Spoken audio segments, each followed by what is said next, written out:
जय श्री कृष्ण दोस्तों। एक अनसुनी कथा, महर्षि दधीचि का शमशान यात्रा। शमशान में जब महर्षि दधीचि के मांसपिंड का दाह संस्कार हो रहा था तो उनकी पत्नी अपने पति का वियोग सहन नहीं कर पाई और पास में ही स्थित विशाल पीपल वृक्ष के कोटर में 3 वर्ष के बालक को रख स्वयं चिता में बैठकर सती हो गई। इस प्रकार महर्षि दधीचि और उनकी पत्नी का बलिदान हो गया। किंतु पीपल के कोटर में रखा बालक भूख प्यास से तड़प तड़प कर चिल्लाने लगा। जब कोई वस्तु नहीं मिली तो कोटर में गिरे पीपल के गोंदों फल को खाकर बड़ा होने लगा। कालांतर में पीपल के पत्तों और फलों को खाकर बालक का जीवन येन के प्रकारेण सुरक्षित रहा। एक दिन देव ऋषि नारद वहां से गुजरे। नारद ने पीपल के कोटर में बालक को देखकर उसका परिचय पूछा। नारद बोले, बालक तुम कौन हो? बालक, यही तो मैं भी जानना चाहता हूँ। नारद जी बोले, तुम्हारे जनक कौन है? बालक, यही तो मैं भी जानना चाहता हूँ। तब नारद जी ने ध्यान धर देखा। नारद ने आश्चर्यचकित होकर बताया कि हे बालक, तुम महान दानी महर्षि दधीचि के पुत्र हो। तुम्हारे पिता की अस्थियों का वज्र बनाकर ही देवताओं ने असुरों पर विजय पाई थी।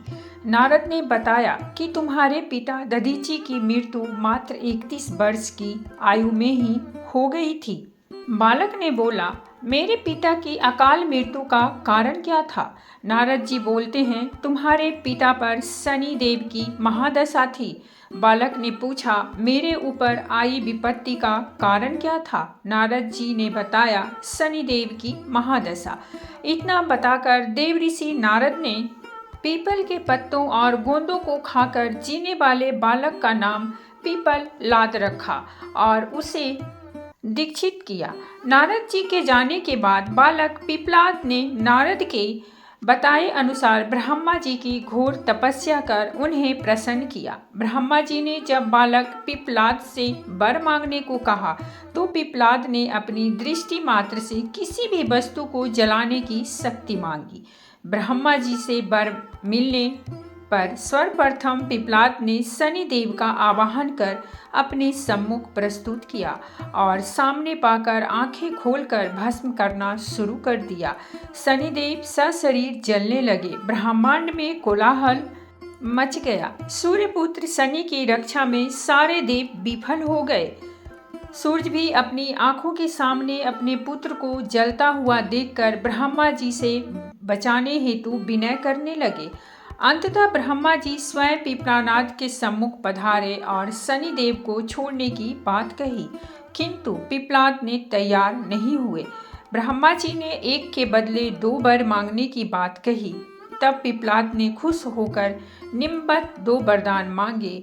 एक, जन्म से 5 वर्ष तक किसी भी बालक की कुंडली में शनि का स्थान नहीं होगा, जिससे कोई और बालक मेरे जैसा अनाथ न हो। दूसरा, मुझ अनाथ को शरण पीपल वृक्ष ने दी है, अतः जो भी व्यक्ति सूर्योदय के पूर्व पीपल वृक्ष पर जल चढ़ाएगा उस पर शनि की महादशा का असर नहीं होगा। ब्रह्मा जी ने तथास्तु का वरदान दिया। तब पिपलाद ने जलते हुए शनि को अपने ब्रह्म दंड से उनके पैरों पर आघात करके उन्हें मुक्त कर दिया, जिससे शनिदेव के पैर क्षतिग्रस्त हो गए और वे पहले जैसे तेजी से चलने के लायक नहीं रहे। अतः तभी से शनि शनैश्चरति, यह शनैश्चर अर्थात जो धीरे चलता है वही शनैश्चर है कहलाए और शनि आग में जलने के कारण काली काया वाले अंगभंग स्वरूप हो गए। संप्राति शनि की काली मूर्ति और पीपल वृक्ष की पूजा का यही धार्मिक हेतु है।